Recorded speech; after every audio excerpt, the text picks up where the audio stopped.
Marriage is starting this week in Florida, so why are our opponents still saying that it's not? We'll take a look at what's really going on and how they're still trying to stop the weddings. Also this week, oral argument in Louisiana could get pretty heated, another Supreme Court conference, and some surprising polling. For the American Foundation for Equal Rights, I'm Matt Baum, and welcome to Marriage News Watch for January 5th, 2015. After a lot of confusion, the picture's finally clearing up in Florida, and it's looking pretty good. Last week, U.S. District Judge Robert Hinkle issued a ruling that basically boils down to 2 points. His injunction doesn't require the state's clerks to issue marriage licenses, but the U.S. Constitution does. In other words, marriage will start on January 6th in Florida. But amazingly, a couple of anti-gay groups are calling this a victory for their side, still claiming that marriage won't start this week. Depending on who you listen to, they're saying that the judge has no authority, or the marriages should only be happening in one county, or only the couples who sued should be able to get married. If that all sounds too weird to be true, it's probably because it isn't true. They're wrong.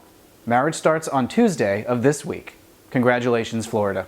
But it doesn't end here. There are still a bunch of Florida marriage cases waiting to be heard in both state and federal court. Although the schedule's murky, the next ruling could be in the 11th Circuit Court of Appeals. It's possible that the 11th Circuit could reverse Judge Hinkle's ruling, and then marriages might have to stop. But that's also pretty unlikely.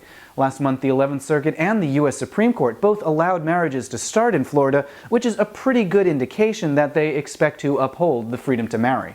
But even if things go great, Florida could still have a bumpy transition to marriage equality. A few counties are still doing what little they can to make life difficult for LGBTs. Over a dozen offices have decided to stop conducting courthouse marriages for everyone, rather than allow them for gay and lesbian couples. You can still get your license and take it somewhere else to have a wedding. Those clerks just don't want to have to see you get married, which is a very nice message to send to someone on their wedding day. There's going to be big news on Friday of this week. First, the U.S. Supreme Court will meet to decide whether to take up a marriage case from the 6th Circuit in its current term. We won't know their decision right away, but we could find out next week or shortly thereafter. Also on Friday, the 5th Circuit will hear oral argument in the long-awaited cases from Louisiana, Texas, and Mississippi.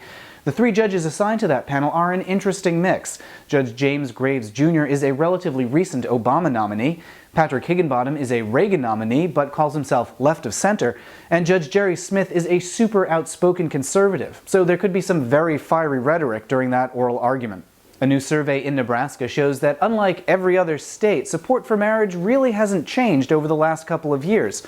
From 2011 to today, attitudes haven't shifted much statewide, with opposition hovering a little higher than support year after year. There's a hearing in a Nebraska lawsuit at the end of this month, and higher levels of public support would have been helpful for that lawsuit, since it indicates to judges that they're not getting out too far in front of public support. So we'll just have to see what happens with this new Nebraska lawsuit. You can subscribe here on YouTube to stay up to date on all these stories. For the American Foundation for Equal Rights, I'm Matt Baum. Thanks for watching, and we'll see you next week.